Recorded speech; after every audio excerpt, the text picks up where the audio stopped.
xëy na benn maanaam weer defuñu émission bi parce que maanaam Ramadan bi moo ko waraloon. di baalu ak ñëpp nag xam nga dañu ngi déglu émission bi ku ñu waxuñu ñu ngi lay baalu ak parce que nit moom. àdduna da ngay mën a baalu ak nga xamante ne mooy say mbokk ñu ngay waxtaanal. parce que wax moom dafa diis ku nekk ni ngay déggee.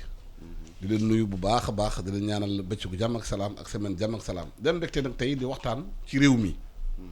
waxtaan bu ñu sumb tey xam ngeen ne tey président de la République Macky Sall jóge na fii Sénégal dem fële ca France dafa am benn sommet bu ñu fay def sommet pour la finance africaine comment relancer les économies africaines président Macky Sall du moom kese am na 17 présidents africains yi fa dem toog ak kii di Emmanuel Macron di waxtaan ak ñoom ci loolu laata loolu dem am na benn sommet bi xamante ne France Afrique dañ koy organiser maanaam mois de mars bii la waroon nekk mais dañ ko renvoyé ba mois d'octobre ñu waxtaanee tey nag suñu diggante ak France ak réew yooyu li ko waral lan moo tax suñu réew yi ba léegi mënuñu am seen indépendance boobu demal seen bopp li waral Macron toog fële ca France di convaincre suñuy président di waxtaan ak ñoom ci mbirum économie lu tax Covid bi mu am bi ba léegi Afrique jëlul yoon bi xamante ne yoonu boppam la yoon bi xamante ne day tax libération intellectuelle bi économique et financière bi am ci suñu réew moo tax tey ñu am ay manager xam diriger nañu ay société xam naka lañuy doxee xam société sénégalaise na muy fonctionner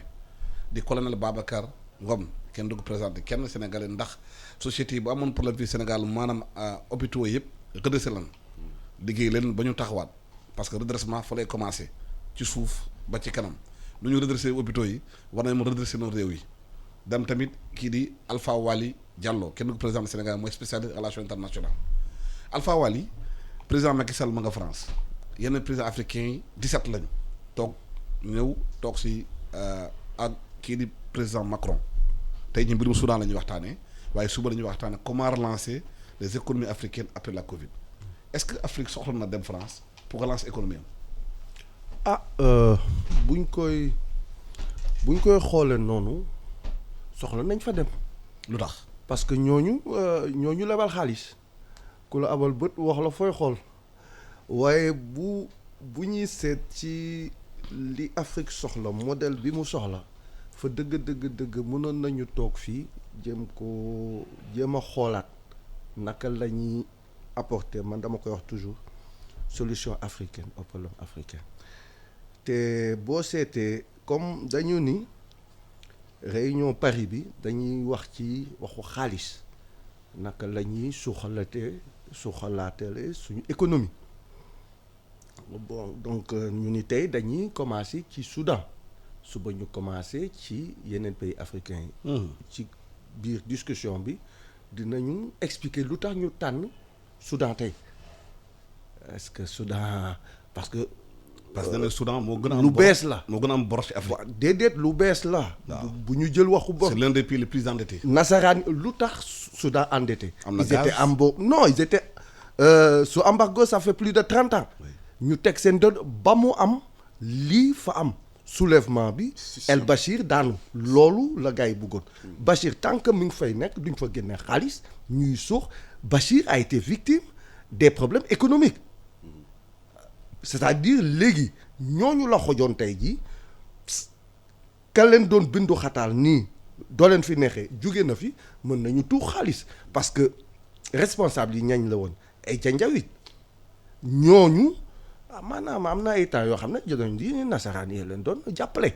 Idriss Déby bi c'est-à-dire am na histoire yoo xam ne nii mën nañ ci dellu li ci am solo daal mooy ñu am yaakaar ni waxtaan bi amana xëy na dana permettre yëf yi changer parce que ñaari axe la gars yi joxe soit ñu continuer moratoire dette bi te kooku arrangé wuñu wala annulation bi am na ñoo xam ne nii président Macky Sall ak ñeneen ñi ngi wax loolu est-ce que annulation mën na dem ñi ñu lebal nee nañu privé yi du ñu baale Emmanuel Macron comme moom nee na mooy suñu njaate gi mooy suñu xarit mooy suñu nijaay par la force nee na dina porter ce combat-là mais aujourd'hui la France sur le plan international taxaw ñu taxaw boo xam ne war nañu mën a imposer lenn rek laa la koy joxe Liban bi mu amee problème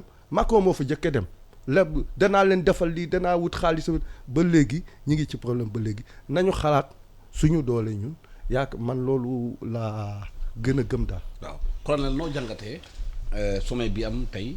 ci fële ci France. Merci Alassane man je suis militaire je suis très pragmatique man je n'aime pas mandater. Moi quand je mandate.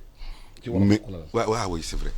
man su may leb xaalis dama koy leb parce que xam naa fu ma koy dugal fu mu jëm ba mu xam ne dina ma lu ma may indi lu ma mën a indil mais du ma leb pour leb kenn du ma oo di ñëw di mën a kaay ma lebal la kanam mais je pense que comme ni ko Diallo waxee il aurait fallu que pour mettre à plat ces dettes là Macron su fekkoon ne vraiment bëgg nañu dimbali c'est de dire mettons à plat cette dette et puis ñu commencer de revoir des choses autrement mooy lan c'est-à-dire il faut que ñu changer suñu comportement est-ce que mën nañu continuer tout le temps dëkk si leb si di leb naka lañ mën a est-ce que mën nañu parce que on a vu des pays qui se développent et qui n'empruntent pas et que du lebuñu xaalis te ñu ngi par l'épargne xaalis yi autochtones yi denc ñi xaalis bi nekk si réew bi ñu jël ko di si liggéey di rembourser ñooñu ñu ko jox. waaw bu ñu jëloon par exemple réew. waaw mën nga la ko ci hôpital xam nga yow. hôpitaux yi bëri bu ñu daanoo. lay woo ne la redresser hôpital bi. waaw naka nga doon def pour redresser hôpital bi. parce que da ngay ñëw lebi xaalis noo koy defee noo koy dépenser parce que ab réew. entreprise lay nural. bu feebaree. dafa may jàngoro. naka nga doon fajee jàngoro hôpital bi. bu mun a étendre ci réew. mooy li ngay wax mooy le macro micro. au niveau micro c'est le même comportement bi ngay am ci entreprise. Au niveau de l'État c'est le même rationalité xarañ bi nga war a àndal ci entreprise doon nga war a am xarañ ci kaw xaalis dafa boo dugalee xaalis lu ñu wax da ngay le input le output le outcome boo dugalee xaalis c'est pour que am liggéey booy def liggéey boobu war na am lu mu jur man su ma ñëwee su ma jëlee le dernier hôpital bi ma mu yor 5 milliards laa fa fekk bor 5 milliards mënuñu fay salaire bu weer bi deewee le 23 du mois ñu dem lépp 180 millions di ko fay bu tant que fayuñu ko banque bi du leen lebalaat donc dina leen woon yóbbu ba le 23 du mois c'était l'hôpital Grand Yoff alors ma ñëw xool loolu quand j'ai fait la courbe des recettes courbe des dépenses dama ne l'hôpital vit au-dessus de ses moyens est-ce que c'est comme un État aussi ne doit pas vivre au-dessus de ses moyens il faut être rationnel et que maanaam hôpital xaalis bu ñu dépensé attanu ko woon.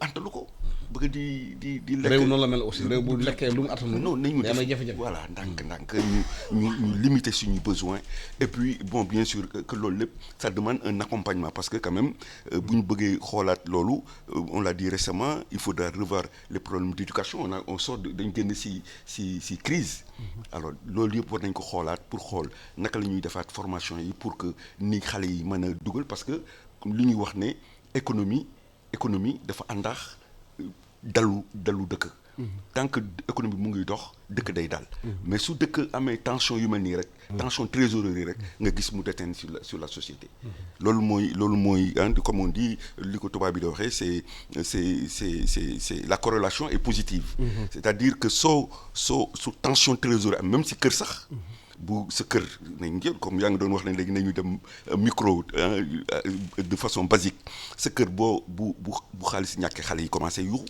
parce que il faut nga faj seen soxla mais soo ne lu ñu wax nga ne aw ma ko mais bu yàggee xale yi sax dootul ñu respecté sa propre doom du la respecté ti donc il faut que ñu corréler ñaari affaires yooyu pour naka la ñu mën a def pour absorber suivant les niveaux de compétence suivant ku nekk ni nga xarañ boo nekkee 6e nga yor mënatuloo jàng ñu yóbbu la nga dem def ji métier boo demee ba 3e nga dem yow ñu ne kii xarañ na rek ñu yóbbu la centre nga defaat beneen métier ainsi de suite jusqu'au bac ñi gën a aay ñu continuer dem jàngi mais ñi si des ñu gaawantu placer leen à temps ne pas pousser tout le monde vers l'université après mu ñu indi lay problème est-ce que du ñàkk liggéey boobu ñàkk xarañ loo xale yi voilà duggal leen ci ay métiers moo tax ñu dem di lebi parce que ab réew bu dañuy liggéeyuñu wutuñu moyen ñu ne liggéeyloo pour ñu produire de la richesse da ngay dem lebi loolu moo tax 60 ans après les indépendances ñu continuer da am ay sommet France Afrique sommet Russie Afrique sommet États-Unis Afrique te gisuñu président yooyu déplacé wu ñëw Afrique ñun ñooy dem suñu chef yi ñooy dem toogi foofu wër leen. Ouais, en fait tu as da nga laal da nga teg sa loxo ci góom bi création de richesse mooy dafa am luy sooxloo réew entreprise ak yëpp mi ngi wax création de richesse mooy da nga am as tuut ba nga am naka nga koy liggéeyee ba mu meññ jur dara comme Senghor li mu doon wax au royaume du donner et du recevoir nga am loo teg ci table bi sax waaye ñun booy xool li fi jógee yëpp amul valeur ajoutée mooy yokk ñu ci dara te kooku. maanaam gàncax réew mi. sa njëlbéen ba la yóbbu ko. waaw sans transformer ko. sa njëlbéen ba la. nasaraan yi ñuy wax ni sommet France bi bokk nañu ci ñi nga xam ne ñoo ñu traceel jumtuwaay yooyu modèle de développement boobu bu ñuy dellu si suñu nit yu xarañ yi gisoon nañu ko du dem. mais est-ce que Afrique dafa obligé suivre modèle de développement boobu. est-ce que Afrique mën na modèle de développement endogène boppam. am na ñu ko topp. bu ñuy wax di boo nee Afrique bul da ngay. pas tout le monde. Afrique francophone ak anglophone yi bokkuñu anglophone yi ñoo ñu gën a demel ñoo ñu gën a toog ñun problème yi ñu am nañ koy wax c'est au niveau de l'Afrique francophone Afrique centrale Afrique occidentale ñoo bokkul ci benn les meilleurs.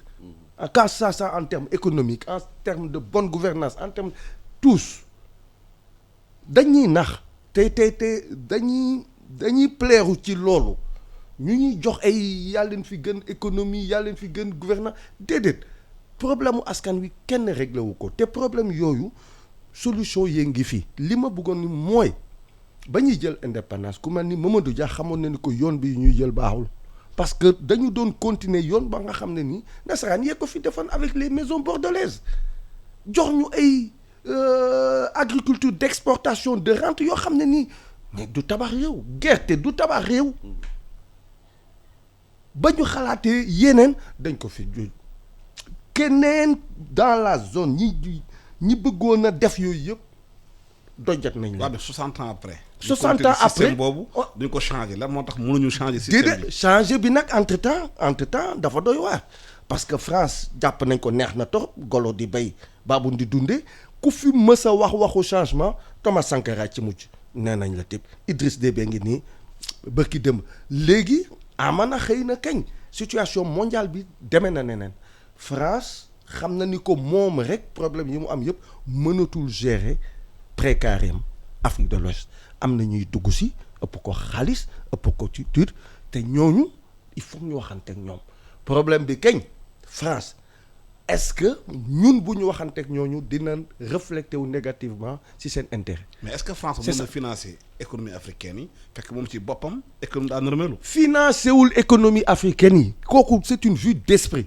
mais France nañ ñu bàyyi xool si ñun la ñuy dundee c'est ça la réalité mais dañuy changer affaire yi ba mel ni non mais pourquoi France di waxal bés bu nekk Afrique francophone. Afrique moo ko nangu. waaw ba déet la yëngatu la ko yëngaloo ko ëpp doole la réponse là dafa simple. il faut que ñu xool lu tax suñu dirigeants yi obligé wu maqaama bi ñuy am kilifteef bi ñuy am fii prêt à écraser les gens bu ñu taxawee ci Paul Kagame rek moo fi am loolu rafetlu en fait def ma promotion mais rapport de force la def ak France gagnant tey ji ñu respecté ko waaye ñu kat moo fi def rapport de force bini oui loolooy problème. waaw colonel. li waral 60 ans après l'indépendance ba léegi sommet France Afrique sommet Russie Afrique sommet États-Unis Afrique africains yi yore lu ñu yor yore gàncax yore ressources yi lépp luy doxal adduna bi léegi Afrique mu ngi ko yore exploité wu ci dara. ñu continuer di ko jël di ko exporter. ñu koy defaraat di ko indiwaat maanaam di exporter emploi. ñu continuer toujours sur la même voie. li war la mënuñu changer yow militaire nga. parce que nee nañu boo bëggee changer ñu fexeel la. Thomas Sankara dañ ko reylu. Blaise Compaoré dañu armé mu rey ko. Idriss Déby nit ñëpp ñaa ngi est-ce que day rey ñu ko. ak ñeneen ay services olympiques ak yooyu. et ensuite souvent ñi nga nekkal say mbokk ñoo lay jaay. c'est-à-dire say mbokk boo nekkee président fii. ñi nga àndal nekk sa camp ñoo lay reylu. parce que ñoom am nañu xëy na xaalis bi leen jox pour nekk ay traître. naka la ñu mën a comprendre loolu. oui on dit que moo tax dañuy wax ne dans l'armée dañuy wax ne l'ennemi n'est plus en face l'ennemi est là. Il est à Au-dedans. l'intérieur. Il est à l'intérieur, il est au-dedans, il est toujours là.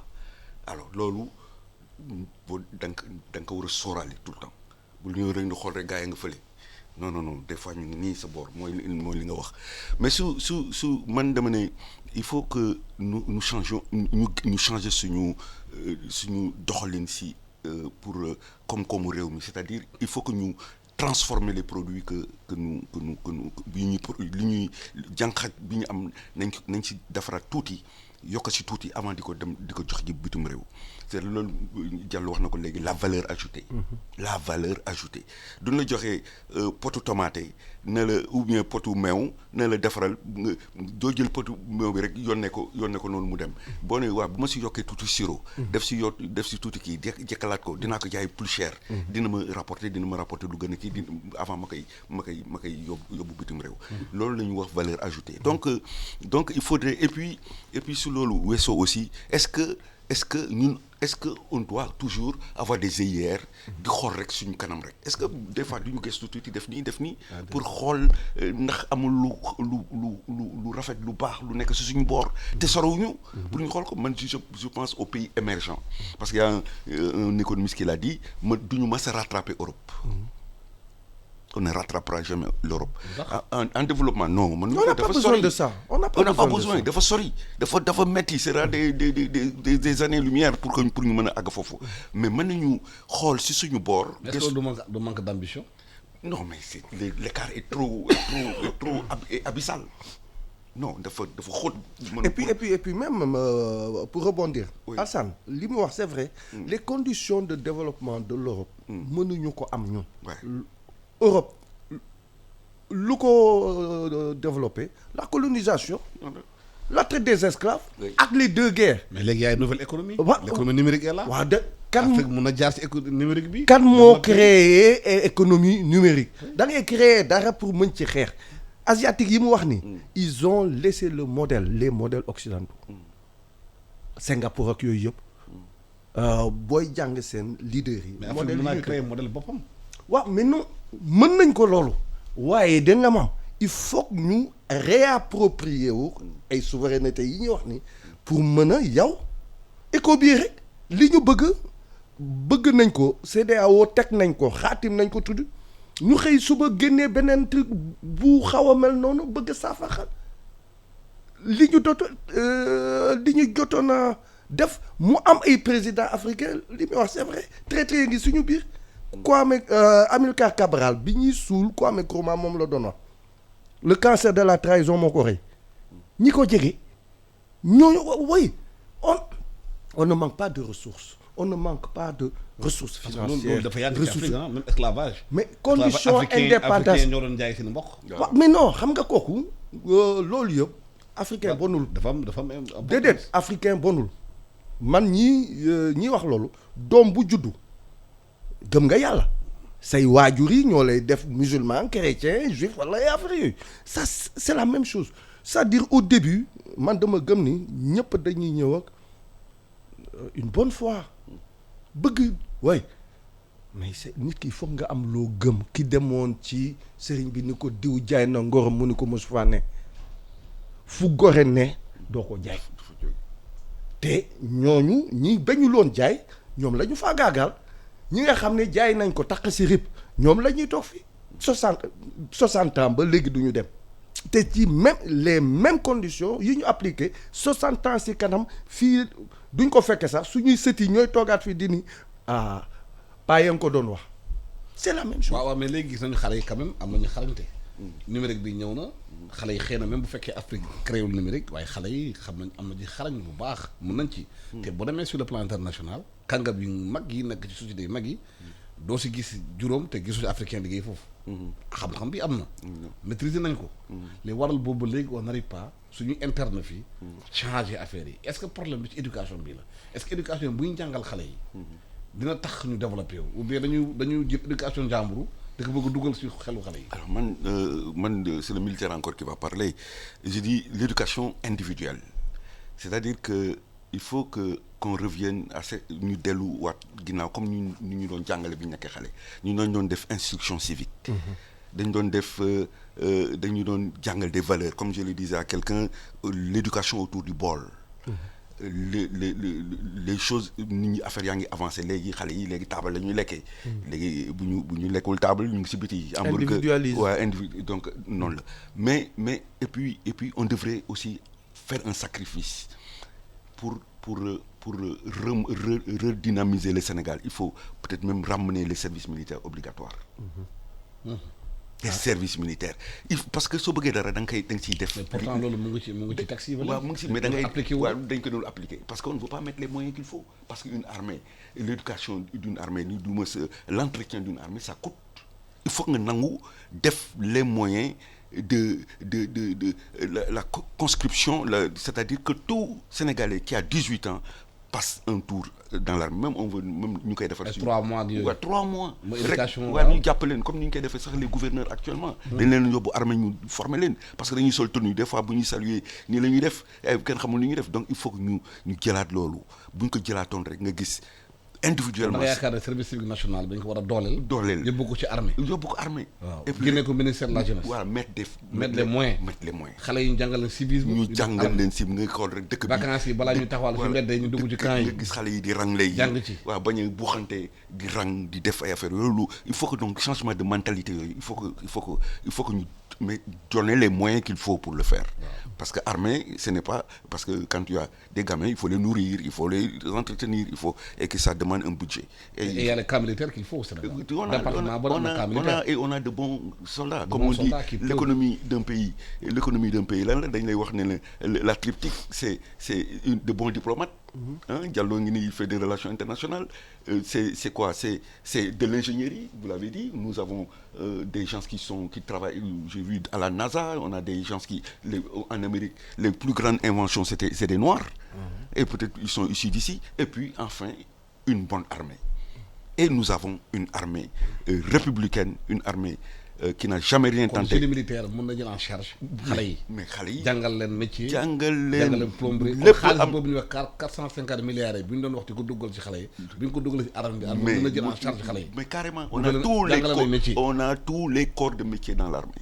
Tous les corps de man di waxee nii. camp militaire dañuy tëju rek. j'ai fait gestion hospitalière. parce que man dem naa Ourossogui camp militaire bu fa nekk da nga ñëw ba ngoon amul benn activité. voilà alors ñoom mën nañu contribuer au développement du pays. mooy sens armée nation gën a am doole. man dama doon jël waa hôpital waa camp militaire yu indi leen hôpital ñuy liggéey man j'ai géré l'hôpital de Ourossogui pendant 6 ans. maa ko développé bi Belgique yi demee man lañ fa yóbbu li nga doon wax noonu man je n'ai eu que des hôpitaux difficiles. man fu ñàng rek ñu ne dof baa nga fële nañ ko dem yóbbu mu dem 5 ans hôpital bi tëj bi ma ñëwee blouse yi maa ngi leen fekk si ay seau ndox kati ma ñëw repêché man Boubou Saré docteur Boubou Saré qui est de Médina Ndiatbé ñuy liggéey indi équipe militaire may xale yi doon chômé fële si kay bi ma ñëw jox leen des métiers yóbbu leen à l'hôpital dans les blocs opératoires dans les trucs ba on a ramené l'hôpital de Ourossogui à flot ba nit ñi doon jógee Dakar di dem ñu leen di opérer foofu il fut un temps tukulóor yi amatuñu possibilité ñëw Dakar parce que dañu amatu leen excuse di dem Dakar pour ne damay faju bu ñu ñëwee fi rek tëdd rek ceebu jën bi neex rek ñu tëdd seen kër yi fii gars yi di bëgg a dee ñoom Alassane yi parce que gan yi dafa bari seen kër mais à un moment donné colonel Ngom dafa taxaw mu ne bu kenn damati Dakar toog leen fii lépp am na fii si hôpital bi et puis ñu traité ko armée am na génie plombier on peut former des électriciens menuisiens et mécaniciens lépp am na armée suñu leen ko joxee. normalement enveloppe bi 450. mais yow benn moitié jox ko armée. mais jox ko au lieu que nit ñi wax ñu ne gars yi dès que le président a annoncé les 450 millions gars yi ku ñëw ko taxaw ne suma wàll. waaye ñu koy pàccoo. c'est mais nga fa la jëm boo ko joxoon armée avec la rigueur militaire. xam na ne ñun on pense à notre carrière. ñun dañu wax ne ñun bëgguñu dara. sa armée da ngay ay dof lañ voilà ñun bu gars yi di laaj ay prime ñun duñu laaj ñu ngi gëm lu service dañu gëm service bu mu ëpp te dinañ ko mën a liggéeyal président bi ba mu ne cot bu fekkoon ne est-ce qu'au fond du question de stratégie c'est-à-dire stratégie bi mu amul ci suñu réew yi parce que bu ñu amoon stratégie xëy na li mu wax yëpp mën nañ fa jaar kon duñu jóge fii di dem France di wax France day financer les finances africaines la France va réfléchir dana xalaat pour comment relancer les finances alors que France Covid bi dafa rey économie am France yor suñu ñaar dërëm. waaw mais non mais. waaye suñu gaz bi suñu pétrole bi moo intérêt tubaab yi. ah ouais. te non, boo xoolee bu du baax pétrole bi boo rek xoolee ak bu baax, gaz bi waaw boo ak xoolee bu yeneen baax ñoom dañu français dañu avancé seen média yi. waaw soo ñëwee Sénégal tey. RFI am na 3 reporters. France 24 am na reporter. ñu ngi Canal mu ngi def wolof. RFI ngi def fulfulde. rajo Chine mu ngi def wolof. mu ngi def saraxule. Voix de l'Amérique mu ngi def wolof. xam nga yooyu defuñ ko pour suñu pour neex ñu. dafa la ñu wut. waaw parce que téye sa communication téye sa réew. mais est-ce que état bi na stratégie en interne pour contrecarrer plan boobu.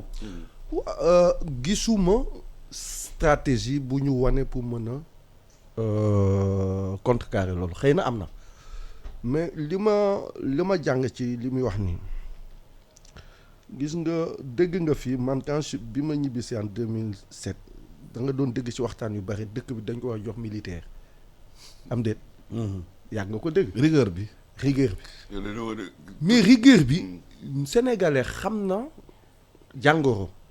waaye bu demee ba faj bi des ñu commencé dinañ dafa safaki dafa déedéet rigueur bi ñuy wax ni 450 milliards yi dinaa la wax lenn duñ ko jox militaire xam nga lu tax bugguñu militaires yi wane ni ñu mënee téye Sénégal pour mu germer seen tête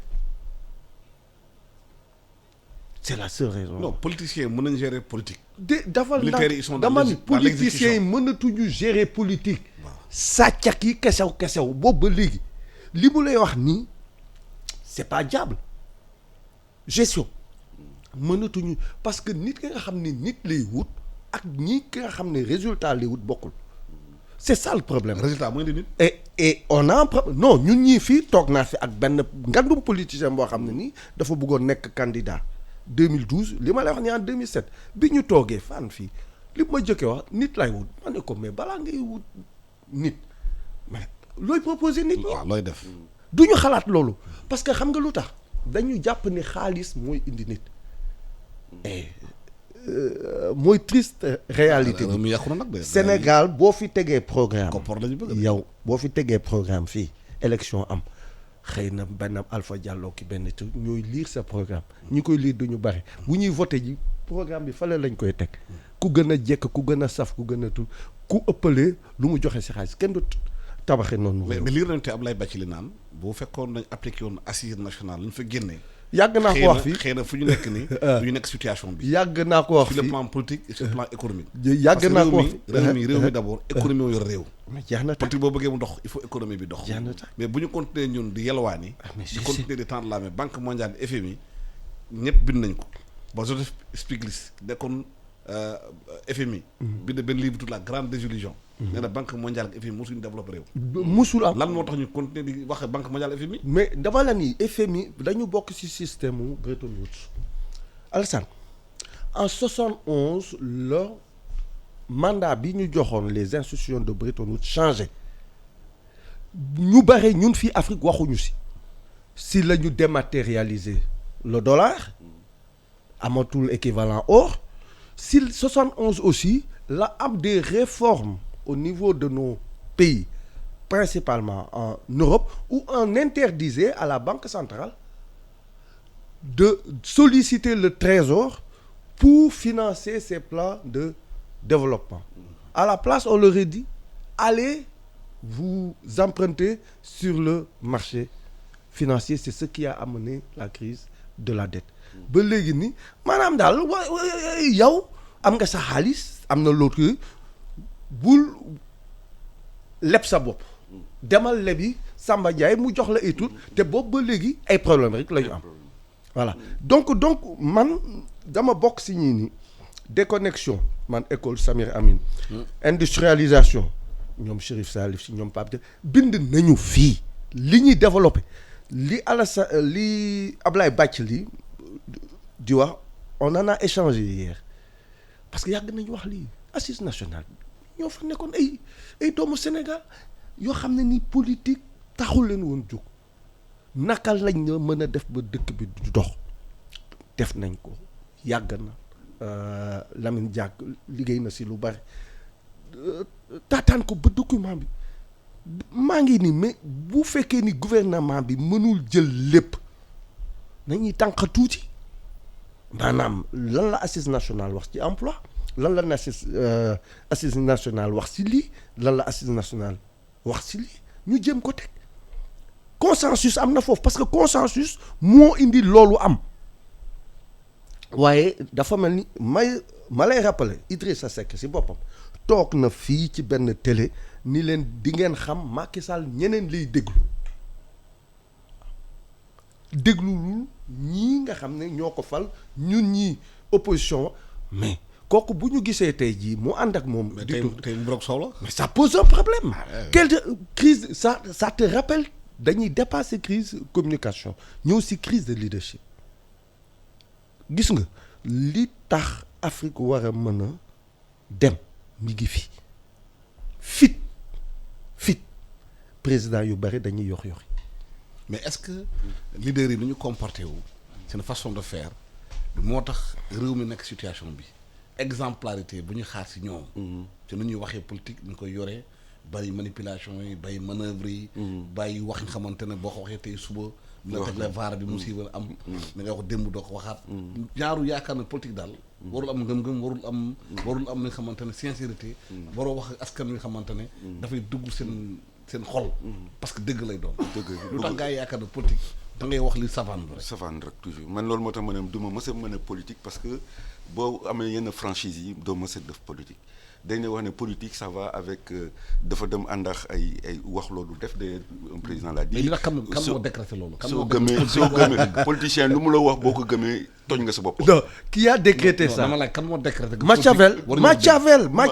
Machiavel sax on dit que n'était pas aussi mauvais que ça le prince. moom la ñuy cité. waaw moom la ñuy cité mais Machiavel c'était pas un modèle. sénégalais du londonien mais ay sénégalais am nañ fi ay modèle. lan moo tax ñu war a wékk suñu politique si Machiavel. parce que ñu ne politique mooy loolu. Cheikh Amadou Bamba nekk na fi. waaw El Hadj Malick nekk na fi. te dañ doon El Hadj Matal nekk na fi am nañu valeur yu fi nekk lu tax Machiavel. Thierno Souleymane Baal. waaw Machiavel. dañuy doxal dëgg parce que wax lu dul safaan toujours safaan loolu problème la quoi moi je pense que. développement si loolu bokkul ci li plombé suñu développement. problème la loolu mais loolu loo xam ne lii te dara du la si fekk da ngay wax dara suba nga def leneen te dara du la si fekk. mais il faut population yi aussi kenn xamul lu ñu bëgg des fois ñu. moo tax mu bëgg ramener affaire bi question éducation bi. est-ce que dañu war a tëggaat. éducation bi nañ ko tëggaat. te mu éducation bu ñuy jàngal nag. ñu nekk sur nos valeurs. suñu maam yi. lu ñu doon jàngale. parce que bu ñu nekkee suñu doom yi di naan. ay Faidherbe ba dafa dóor maamu diw. di naan Béranger dafa daw. Lat Joor daa def lii. mais suñu doom yi bu ñu jàngee loolu du ñu am confiance ñoom. donc dañu yaakaar ne tubaab bi mën a duma fu nekk. parce que xel yi la. dañu war a liggéey xel yi. liggéey conscience yi pour xale yi am. seen fierté. parce que États-Unis Trump bu mu ñëwee ne American first again. ah la moo tax wax suñu maam yi ñoo dóor tubaab yi. xale yi même bu nekkul a dégg dugal ko ci xelu xale yi. armé leen. curricula yi foofu mooy problème bi. je pense que curricula yi plan Sénégal éducation. il faut éducation plan Sénégal éducation. Nous sommes un pays de 17 millions d'habitants. 17 millions, on dit que la majorité du moins c'est une population jeune. Pour en majorité 20 ans. Donc ils ont l'âge d'aller dans l'armée, ils ont l'âge d'être formatés à la fleur de l'âge, comme on dit. C'est la fleur de l'âge. Il faut que le nit formater, travailler pour qu'il lui reste à peu près 40 années de vie ou bien 60 années de vie, au moins 60 années les années de vie gagnées. Ça doit profiter. Dafa war a indi richesse dafa war a indi liggéey dafa war a indi des bras forts pour que ñu xel pour ñu développer dëkk bi man et puis lu ma gën a kii le président a eu l'heureuse idée de créer ce qu'on appelle le ministère de l'équité, ministère du développement communautaire. Le développement communautaire, éthique et social. Voilà, on a donné à un ministre de gros moyens. Le PDUC. Est-ce que alors que le développement endogène par cercle concentrique devrait passer par là parce qu'on avait donné les moyens à un ministère et on a eu l'idée de créer le on est très fort ci ay former à faire créer nom créer slogan ay nañ ci loolu mais Sénégal li ñuy xaar mooy jëf ji li ngay wax est-ce que am na pas bind këyit ministre de l'équité Dem ci terrain bi. boo ko defee Oui. bu fekkee terrain bi kenn gisul loolu Oui. li ñuy jox moyen defuñ li ñu war a def ci liggéey bi ci yoon bi dërëm bu ñuy wot assemblée nationale du egg ci population bi àgg, amul benn njëriñ voilà loolu wax day bëri rek loolu man dem mais alors quelle formule il faut trouver pour que si on décrète un moyen par exemple def na ko des conseils des ministres Décentralisés. régionaux décentralisés oui, et c'était ça promouvait un waaw peu mais quel est le résultat quel est le résultat man loolu laay laaj alors on résultat a yi mis tant de milliards dans une région il fallait que kooku des régions boobu bu ñu génnee war na mën a développer tuuti waaw mais et bu que ñu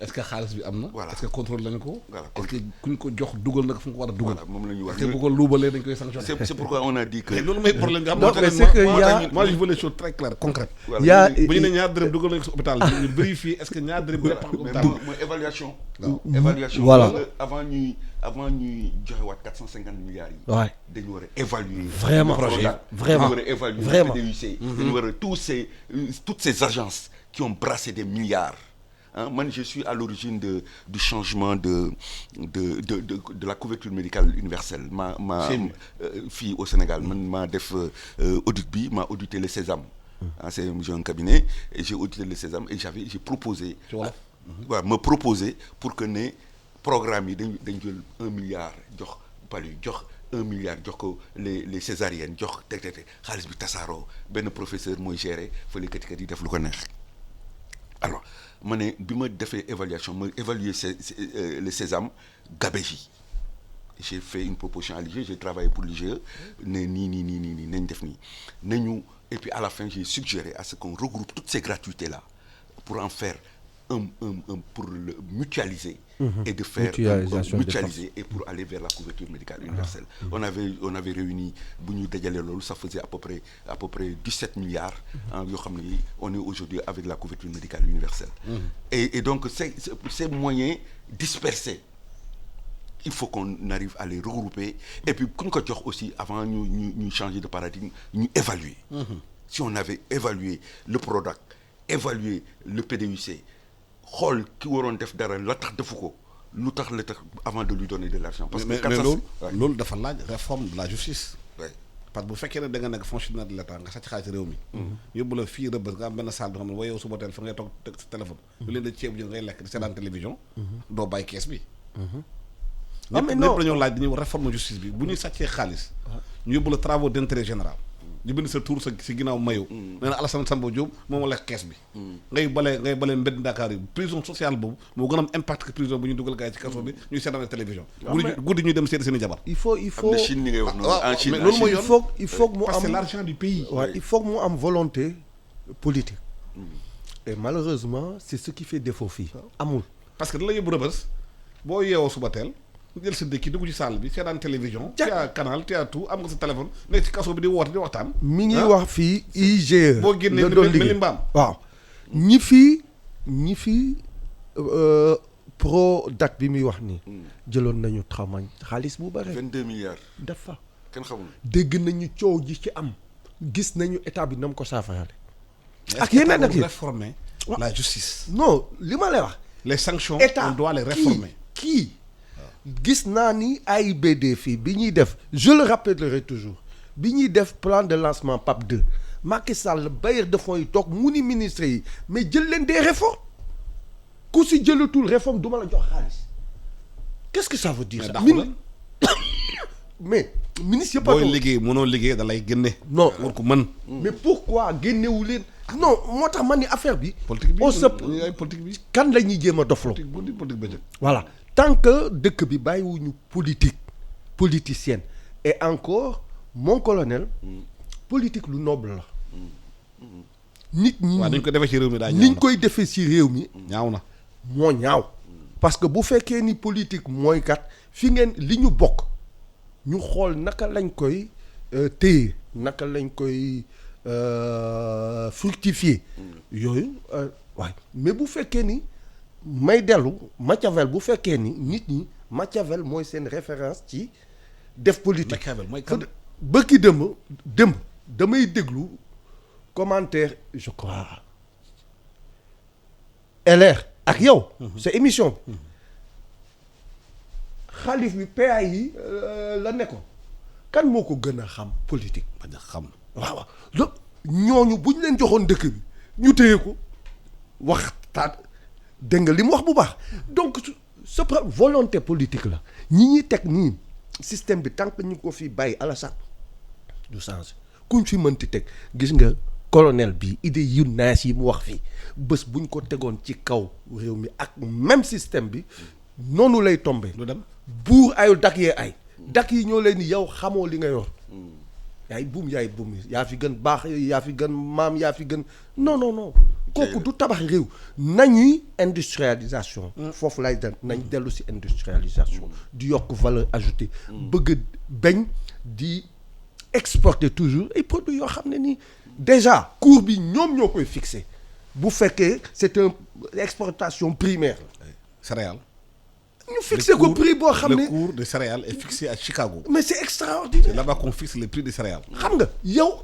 keroog Côte d'Ivoire ak Ghana bi ñu commencé affaire cacao bi ñàngal mais le marché international a eu un problème gars yi toog nañu Suisse mooy dafa chocolat te béyuñu chocolat de. mais Suisse amul chocolat ñoo koy defar. ñoo ci ëppale xaalis ñi koy béy amuñu tous mais c'est anormal il faut est-ce que du yooyu la ñu revoir colonel la façon dont produits yi ñuy def ci réew mi ci réew Afrique yi ñu dégg ko brut di ko exporter ñu bañ a industrialiser même bu dee unité yu ndaw la parce que mënoo comprendre Sénégal nga am ku tudd par exemple Bagoré xam moo doon Bachili nekk fale ci Richard Toll di defar ay meew di nekk ak paysans yi defar ay dolima ak yooyu bu publicité parce que sénégalais la on est fier de ce qu'il fait ñu jël exporté importé ay sunguf meew ñu koy dugal fi ci réew mi kenn xamul fu mu jógee lait végétal la ñu ko taxé kii Bachili di pay taxe mu ëpp nga xamante ñooy importé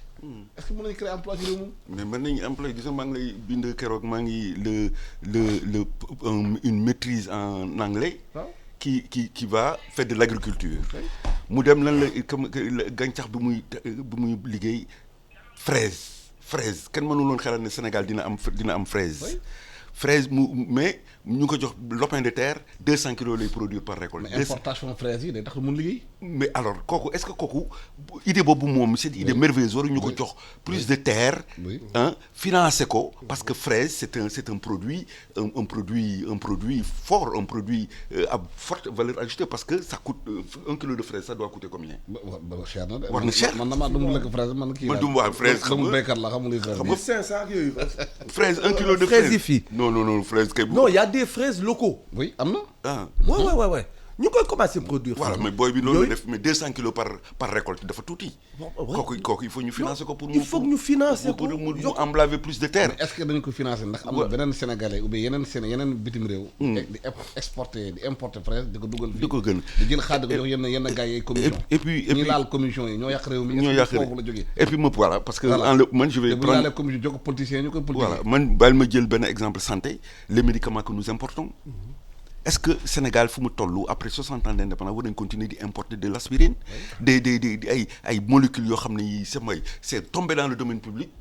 Il suffit juste de monter une unité et de produire à foison à gogo cette molécule. Depuis Covid bi di nga naan dañuy relancer usine bi relancer ba léegi kenn déggu dara léegi c'est près de 20 milliards de nos devises qui partent dehors.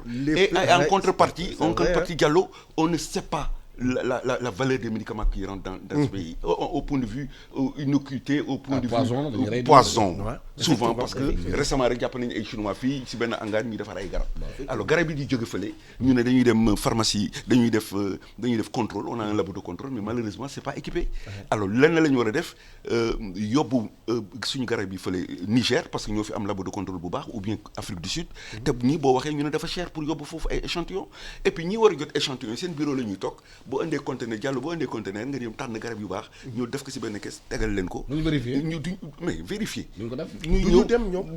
wala ñu dañu war a dem. xam moo tax loolu ñu dem. ci importé dañoo jox la benn enveloppe bu ñu dem. jeex na alors su may wax loolu. tuer le pays. voilà que leneen loolu mooy dëgg. criminel au col blanc. man j'ai dit que man dañu foog ne mënuma wax loolu alors que j'ai fait politique de médicament à Boston. man dama jàng politique de médicament d'un pays dama ko jàng. mais loolu est-ce que dafa bokk ci jàngoro réew mi. mais xoolal loolu des devises 20 milliards. Administration, tu as des fonctionnaires qui sont là xëy na pas tout le monde parce que am na ñu xam ne dañuy def seen liggéey consciencieusement waaye am na ñu fa nekk laa lu amassé xaalis lu dul corruption nekkuñ ci leneen. def na Sénégal kenn rek du jël sanction. Sénégal rek ngay gisee fonctionnaire politicien jeexal kii am nekk multimilliardaire. On m'a posé cette question-là. Homme d'affaires mooy am milliard. ki nga xam ne day def business. Tu peux pas faire de la politique. Politique rek waxatu du jour au lendemain tu te trouves multimilliardaire. Non c'est pas possible. Il y a même un problème d'éthique. waaye Sénégal fii bëgguñu di wax loolu dinaa la rappeler gis nga milliards yi ñuy wax ni maladie milliard moo fi am te ak alternance la jógee nit ñi léegi seen ordre de grandeur dootul million dañu xamul luy milliard et effectivement les gens jouent avec des chiffres on ne 450 waaye mais 450 milliards en 3 ans la nag milliard non mais milliard dafa bari li nga mën a def ci 1 milliard pour askan wi mais on nous balance des chiffres noonu neewuma génnewuñ ko Jean-Paul defoon na schématiser nee na milliard mooy nga teg bii 10 000 francs ragal leen dem ba Thiès dem ñëwaat le retour mais c'est extraordinaire et fii am na ay gars yoo xam ne nii neewuñu la milliard jox ma 1 million ma démarrer la benn affaire rentable donc on a un problème d'orientation de priorité waaw ma may la lenn loo xam ne ni man ñi jege président Macky Sall affaire emploi bii Mimi Touré ba muy nekk président xam nga Doudou Sarr ñoom Mahmoud Sarr xaatim nañ ko bind nañ ko yónnee ko foofu loo xam ne lu mucc ayib la mais ana résultat yooyu ba Mimi dem tey jii ñuy toogaat di wax affaire problème emploi 405 tu te demandes est-ce que dëkk bi courtier yi la bëgg nañ liggéey courtier yi nag si ginnaaw moo la intéressé wul c'est pas normal ci lenn ñoom c'est pas normal mais loolu lan nañuy def pour maanaam saafara jàngoro boobu ci réew mi parce que mu ngi toog ci réew mi nag ay politiciens da jëlee xaalis ci réew mi rek di ko pasare di bàyyi booy ci mbedd mi bu manifestation mais booy toj seen kër de loolu la mais alors moi je dis que c'est grave surtout affaire garab man su ma demee ba léegi man si santé laa bokk man gëmatuma ay garab même pharmacie gëmatuma seen garab je suis hanté par tous ces bruits qu'on entend jàpp nañ 1 milliard de médicaments jàpp nañ fii tu vas te dire que ne médicaments yi nekk si pharmacie yi yëpp c'est de la contrefaçon ina ba yéer dama dem ci leen laa dem jënd ji ay xob ay merenga ay affaire yooyu démb suba teel bi ma gisee ne circulation ma dawal suma oto dem ci leen jënd sumay ay gàncax Alassane fa coupé waaw dem jënd ji ko parce que gëmatuma garab yi may naan donc pour dire rek xoolal c'est de l'argent des milliards qui partent comme de la farine qu'on nous fait rentrer dans ce pays mais loolu il faut que ñu wax ko te ba léegi loolu kenn boo waxee ñu ne bu si wax Alassane loolu il faut le prendre en repérage c'est 20 milliards le compte de la PNA font plus de 20 milliards dañuy xaalis bi dina dem te ñun on reçoit li ñuy recevoir xamuñu ko et puis ñuy faj nit ñi ñuy dee te xamuñu lu tax ñuy dee si dans les hôpitaux je suis directeur d'hôpital da nga fa nga faj nit ki dee nga ne waaye pourtant je lui ai mis une dose de ceci je lui ai mis une dose de cela fekk garab bi ñu ko jox baaxul ou bien man benn yoon suma jabar ñëw ñu piqûre ko pour opérer ñu ñëw ba si salle ba mun a cooc benn place docteur bi mun a mais kii waroon na nelaw lu tax nelawul ñu dañ ko obligé piqûraat parce que c'était dose bi baaxul alors donc c'est loolu ku bokkul santé war nga xalaat parce que nous tous nous tombons malades nous achetons des médicaments et c'est des milliards qui sont là gaspillés ba demee fële ñu nga jóor garab bi jóor n'importe quoi et puis au résultat les nit ñaa ngi dee ba léegi donc développement aussi jaar na si espérance de vie développement jaar na si nit ñi nekk en bonne santé si on veut développer le pays comme pour parler de développement communautaire la santé communautaire aussi il faut aller auprès des populations pour faire une santé où les gens dañuy moom seen li ñuy def nga jox leen ko ne leen bu ngeen bëggee wér lii ak li ngeen di def ñu moomal ko seen bopp tey que si région bi di dawal seen bopp donc dans les espaces agglomération spatiale un développement endogène région par région on pourrait facilement développer ce pays-là. Mais est-ce que situation bi buy continuer nii dañu ko di leb rek comme di leb rek voilà Banque mondiale dem FMI Macron jël téléphone dañu convoqué ñu ñëw toog nañu danaa soqali seen économie alors que moom Macron ci boppam fu mu jëm xamu ko waaw mais non kooku je dis toujours man damay ni volonté politique la Covid bi ñëpp la laal waxtaan nañ ci fii du benn ku ci génnee jikko yi am na yu Mais ñaaw est-ce yoo que- xam ne est-ce ni que- ba léegi mais est-ce que Covid bi changé na la façon dont les gens ni ñuy gisee économie. am na si ñu mu Est-ce que am na changé changement ak keñ am ci na réew si mi ñu mu changé ci nji- ci suñu réew bi fii mooy problème ñu ci koy ñi- lëmbat ñi jiitu réew mi est-ce que Covid bi am na lu mu changé ci une stratégie. si seen wax je Jëf- vous ai compris jëf yi laa wax de, non jëf. non c'est-à-dire man damay Wax- jàpp wax neex na waaye parce jëf- que jëf. du changement xuuj kapaj jot na fi am Taf ñëpp yëngal. dund ko taf yëngal moo fi am waaw léegi. génne nañu ay xaalis yu bari yooyu yëpp gis nañu mais léegi comme onde de choc bi passé na dañuy dugg ci phase reddition xool est-ce que yi ñu tegoon mais est-ce que Sénégal boobu Covid amee léegi commencé na defar ay tool defar ay gàncax xamante ne Sénégal dootul importer ceeb. ah parce que loolu am na. non fa dëgg-dëgg gisaguma loolu waaw, waaw, mais dama yaakaar ni parce que wax ci day bëri rek. dama yaakaar ni ñiy liggéey si loolu comme sénégalais comme yow comme kii comme man gis nañu xool nañu xam nañu fi mu méttee waaye ngal la mais est-ce que tax na changé. waaw bu ñu changé wul ñu jëlee leen fii indi ñoo xam ne nii mën a c'est simple c'est-à-dire tey jii àdduna dafa toll foo xam ne nii Alassane nit ku nekk balaa ngay ni naam ne fa bayal sa wewu tànk ba pare mais man docteur tey jii am nañ jumtukaay yooyu yow nekk nga hôpital. nga ñëw rek de se gérer. def hôpital bi xamante ne situation dama koy hôpital dama koy méngale ci Sénégal. daf ko benn genre hôpital bu référence nit ñi di ñëwaat foofu. mais dafa mel ni boo leen bàyyee loolu rek. ñu delluwaat fi ñu nekkoon. maanaam année lu nga liggéey woon. keneen day ñëw. raser ko nërmal ko. toogaat ci situation bi mu njëkkoon nekk. loolu moo jaaxal Sénégal loolu moo parce que bu ñu defee benn affaire. bu commencé ba dox.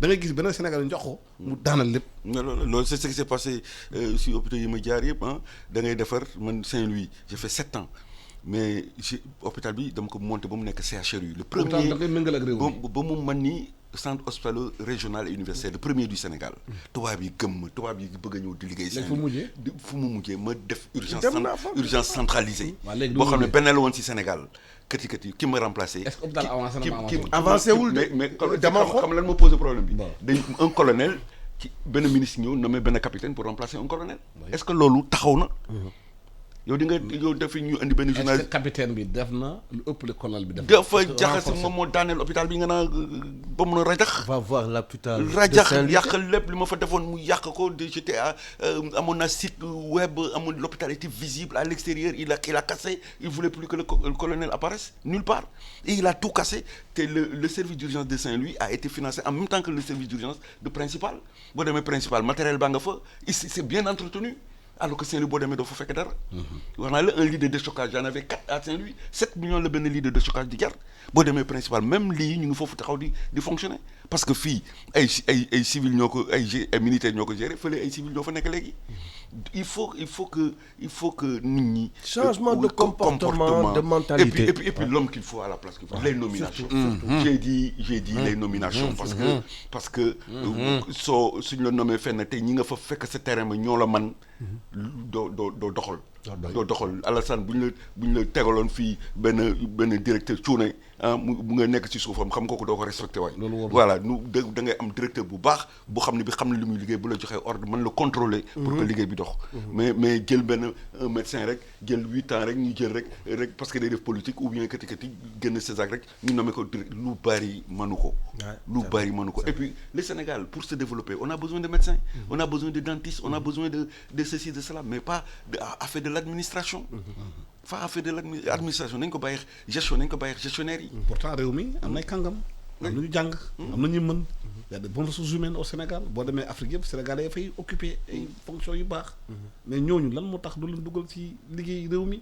ñu liggéey réew mi. dañuy politique fii Alassane fii boo ñëwee li ñuy jëkkee seet mooy say conviction politique si ñun la bokk wala si ñun la contre du ñu xool li ngay wax est-ce que yanu na maanaa loolu mooy la drame fii lépp li nga xam ne war na suqalil dëkk bi fii man de si ñi may côtoyer bind nañ ko xaatim nañ ko am na dëkk yoo xam ne tey jii tolloog nañu ñun wala dépassé nañu mais bi ñu amee problème fii lañ ñëw suñu kii yi fii ay Burkina fi lañ ñëw. way fii lañ jël yëf yi ñun dañuy séminaire. dem dépensé. voilà ñoom ñu jël appliqué. dem appliquer ça te duñu marche fa ñaar dërëm. ñun fii li may gëm toujours volonté politique problème de système tant que ñi ngi doxalee nii ni ñuy doxalee ba ñu jëlee indépendance ba léegi ko gis na ni ne na ngi du ñu mës a dem dañu sonal nit ñi léegi kañ nañu état généraux comme fépp la méttee ñu toog saafara toog ni kat mënatul dem ndëpp national ndëpp national rek jaanata li Sëñ Mor Mbaye wax damay illustrer li nga wax léegi rek si affaire man le Rwanda bi ñuy def seen réforme hospitalière si man la ñëw maa nekkoon Saint-Louis dañuy jël seen billet paas ñëw Dakar ñu le premier hôpital à commencer la réforme hospitalière c'est à Saint-Louis ma jàppaleen mais gis nga jox leen tous les éléments de plaidoyer dañu dem seen kër rek def seen réforme et après c'est un Sénégalais qu'on a nommé moom lañ jël un consultant man fàtte nañ ma de xoolal un gars yi ñu haut placé jël ko mu dem Rwanda pour mettre en place la réforme alors que le background là man maa ko teg en place def mais Rwanda dafa am fu ñu jaar nag am na fu ñu jaar Rwanda bu génocide am loon foofu yaakaar naa ne xëy na Rwanda du am développement am léegi histoire non bi dafa tout marqué peuple Rwanda ñi développé Afrique yëpp seen peuple dañu am histoire jaar ñun amuñu jaar waaw fii dañu négocier dañu dañ ko négocier lépp a ngi ci biir nag waxtaan rek négocier waaw lépp a ngi ci biir loolu laa wax mooy waxtaan ñoo waxtaan ba am indépendance Algérie dañoo xeex am indépendance voilà waaye ñun dañuy waxtaan looloo ñu indil problème fi mu nekk nii dina gërëm di leen sant Alpha Wali Diallo dina gërëm di leen sant di gërëm tamit colonel Babacar Ngom administrateur manager dañu waxtaan ci maanaam réew mi lu tax suñu réew yi di dem France pour wuti fa koppar alors koppar ak nga ci réew mi bu ñu organiser wu suñu bopp war nañu mën a génne réew mi ci jafe-jafe mu nekk yi système bi fi nekk ñu changé ko en profondeur bu ñu bëggee sénégalais yi mën a am liggéey xëy seen réew bu ñu ko deful daal di si dem ay taf yënga lay doon ñu leen gërëm di leen sant di leen ñaanal bëccëgu jàmm ak salaam di am mbégte fekkaat leen ci émission bi di waxtaan ak yéen bëccëg bu nekk ci mbirum réew mi di gërëm Birane Cissé nekkoon technique bi di ñaanal ñëpp nga xamante ne ci weeru koor yàlla nangu seen koor di encore di fëddali colère di tamit di jaalewaat suñu confrères yi ci kii di Moriba Maga Suba nekkoon suñu mag ci profession bi nekk l'un des meilleurs journalistes en Afrique yàlla yóbbu na ko yal na xel xare àjjana yal na suuf sedd ko si kawam vous êtes sur la iRadio la première radio vision du Sénégal bu leen bëggee dégluwaat suñu émission bi mu ngeen ko xool à partir de 14h ci chaîne bi te tamit suñu site internet www.emedia.sn bonne journée